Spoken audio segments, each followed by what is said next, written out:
The auditorium lights in Rotherham dimmed to a respectful hush as Princess Anne took the podium, her posture as straight as a lance and her expression carved from the same granite that crowns Balmoral.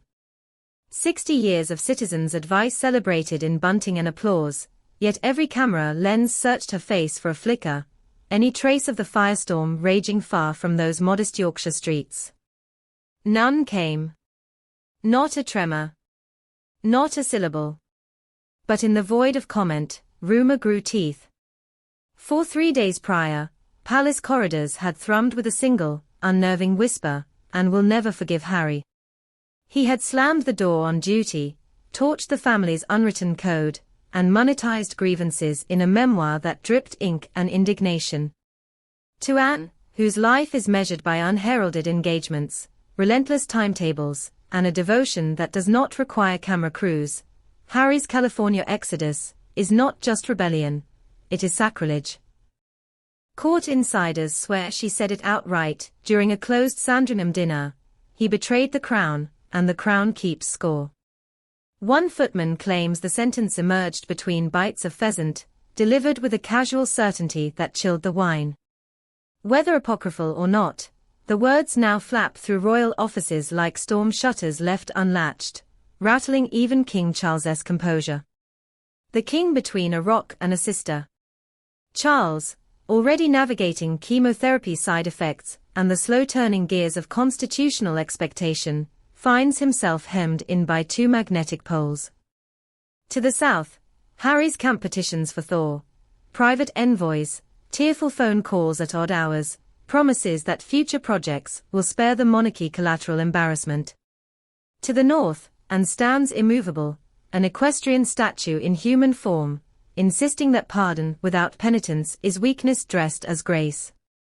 In the dead of night the king rereads briefing notes from that covert peace summit at a Mayfair members' club. 1 senior courtier, 2 Sussex representatives, a waiter sworn to silence. The meeting ended with a draft roadmap, stripped of cameras, heavy on choreographed apologies, that might bring Harry within handshake distance of St. James's again.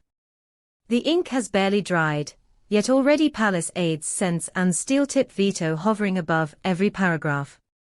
William's silent calculus. Across Kensington Gardens, Prince William pores over the same dossier. He remembers the day Harry called him a prisoner of the system. He remembers, too, the text messages leaked in Technicolor rage.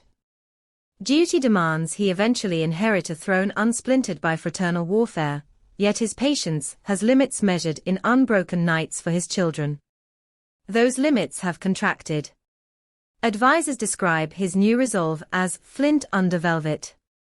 He is said to have told aides, "There will be no revolving door. Loyalty cannot be part-time."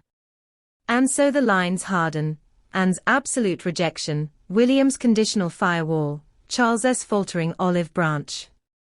Into this minefield strides Queen Camilla, pragmatic and steely, juggling her husband's treatment schedule with a burgeoning public role that leaves tabloids grudgingly impressed and Sussex supporters quietly fuming. That, confidants remark, is what supporting the crown looks like, no Netflix deal required. The Spencer factor. Yet Harry is no island. Whisper networks confirm he has been slipping into Britain under the radar, cloaked by Spencer hospitality, private dinners with Aunt Jane in a candlelit Northamptonshire dining room, hushed walks through Althorpe's Deer Park with Uncle Charles under a drizzle heavy enough to discourage paparazzi drones. Blood thicker than protocol, perhaps, but even the Spencers tread carefully. Their affection for Diana's younger son still burns bright, but their attachment to royalty's pageantry remains complicated, scarred by funeral memories and a graveside on an island moat.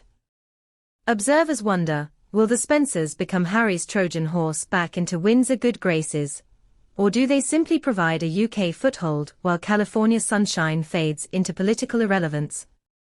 For now, they are his sole UK anchor, one reason, courtiers grudgingly admit, that the peace talks have not collapsed entirely.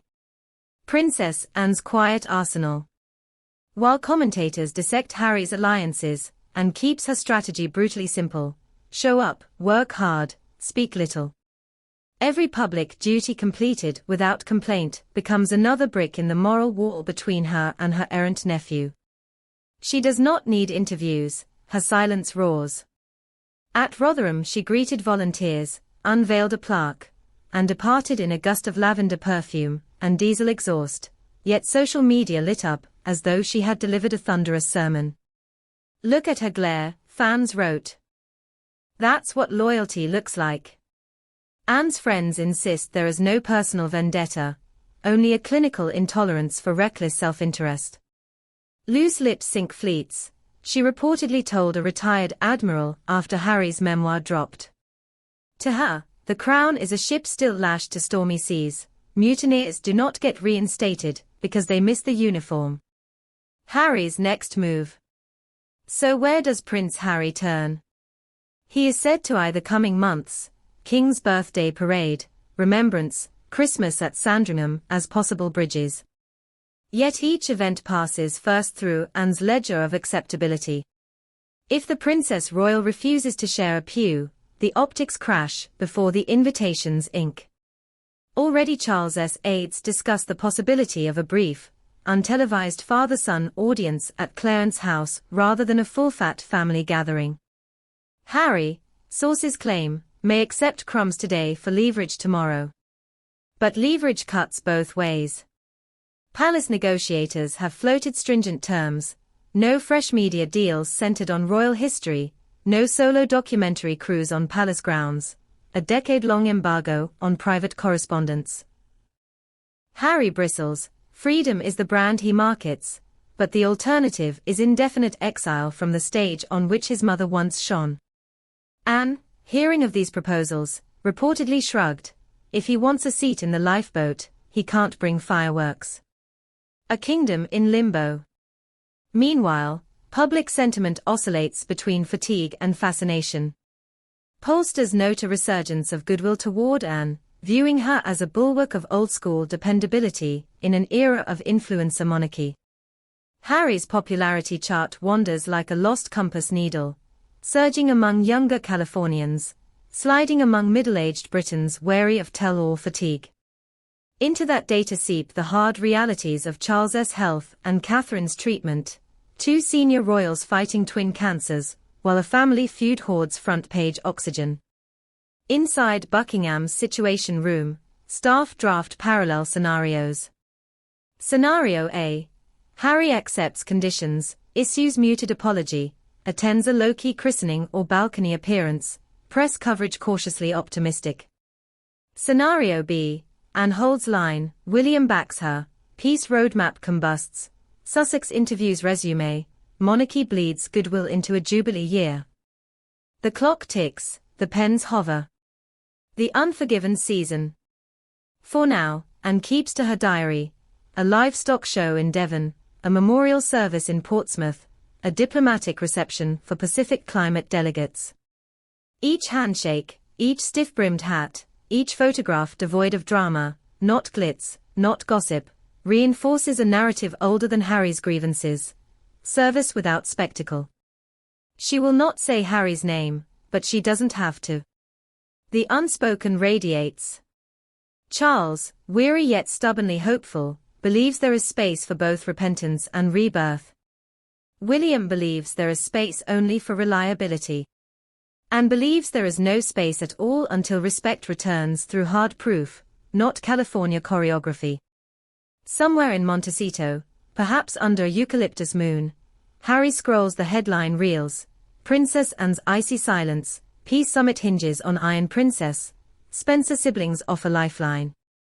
He knows better than most that in the House of Windsor, silence is never vacancy, it is territory fiercely held.